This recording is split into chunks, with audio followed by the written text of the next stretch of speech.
და ამისი, თუნდაც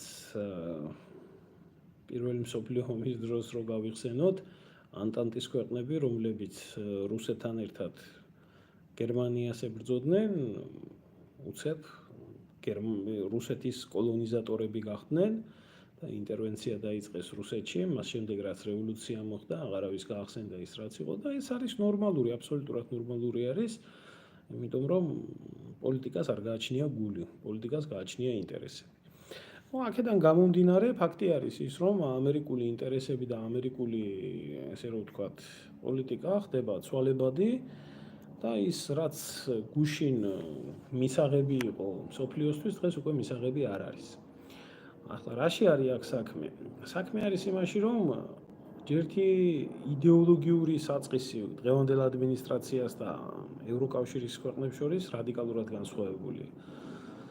განსხვავებულია იქიდან გამომდინარე, რომ ამერიკელები გადაერთვენ ულტრალიბერალური იდეოლოგიიდან კონსერვატულ და ზოგ შემთხვევაში ნეოკონსერვატიულ იდეოლოგიაზე.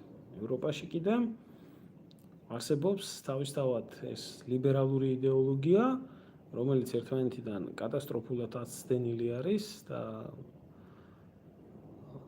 მიუნხენის კონფერენციაზე ამერიკის ვიცე-პრეზიდენტის განცხადების შემდეგ ევროპელმა ჩინოვნიკებმა ტირილიც კი დაიწყეს, რომ ჩვენ დავკარგეთ ამერიკა, ანუ მოკლედ გასაგებიანით რო ვთქვათ, ამერიკა გაგრუზინდა, დაბნელდა, პუტინის აგენტები მოვიდნენ, ეს ჩვენი ლიბერალების შეხედულებით, ისე რა მინდა გითხრათ, იცი ძალიან როწევი ხარ და კევი ხარ და გუშინ რო ამერიკის გულისთვის რამის იყო თავსი ფეთქებდით, დღეს რო ტრამპის ამერიკა ასეთი არის და პოლიტიკა ასე მიმდინარეობს, დღეს უკვე არ მოგწონთ.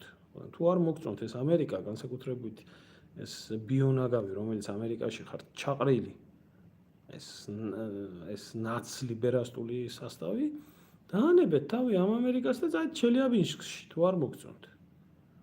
ეს ისე ლირიული გადახვევისთვის. მოკლედ ეს რადიკალური განსხვავება ხდება იდეოლოგიებში და საქმე იმაში არის, რომ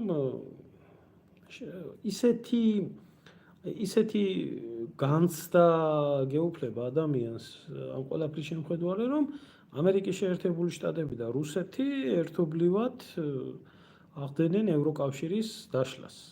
აი ამაზე იღწვია. აი ტრამპმა დღეს განაცხადა კიდევ რომ 25%-ით იქნება ზრდა ტარიფების, რატომაც საქართველოში ამაზე ლაპარაკი არ არის, ევროკავშირის პროდუქციის მიმართ და იქ თუ სანქციები დაწესდა რუსეთთან მიმართებაში, ევროკავშირთან მიმართებაში 25%-ით სანქციების გადასახადების გაზრდა ყველა პროდუქციაზე სანქცია არ არის? მე ვეკითხები შიგ პროევროპელ პროპაგანდისტებს საქართველოში. თუ კი ნებისმიერი პროდუქტი, რომელიც ევროკავშირიდან შედიოდა ამერიკის შეერთებულ შტატებში და 25%-ით, მეოთხედით, კიდევ უფრო დაიბეგრება, ეს არ არის ისა სანქცია იგივე, თავისებური სანქცია?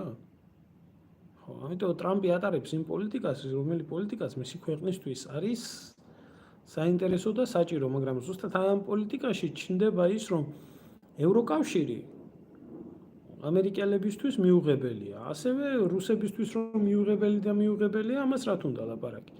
ტრამპმა განაცხადა თავის დროზე, რომ ახლა ამ პერიოდში, რომ ევროკავშირიო ჩვენიო, მტრული პოლიტიკით გამოირჩევაო ჩვენ მიმართებაშიო და ჩვენ კისერზე აგრძელებდაო ცხოვრებას.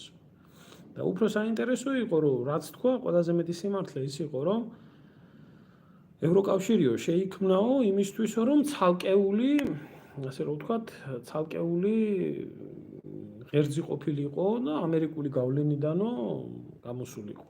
ძალიან საინტერესო ამბავი არის ეს და სხვათა შორის მე მინდა მედასავლეთე შაჰიდელებს უთხრა, რომ დიახ, ამერიკელებისთვის ევროკავშირი ნამდვილად არის ის დაბრკოლება, რომელიც დაბრკოლებას ყველაზე მეტ პრობლემას უქმნის. და ტრამპმა რაც თქვა, ეს აბსოლუტურად მართალია და აბსოლუტურად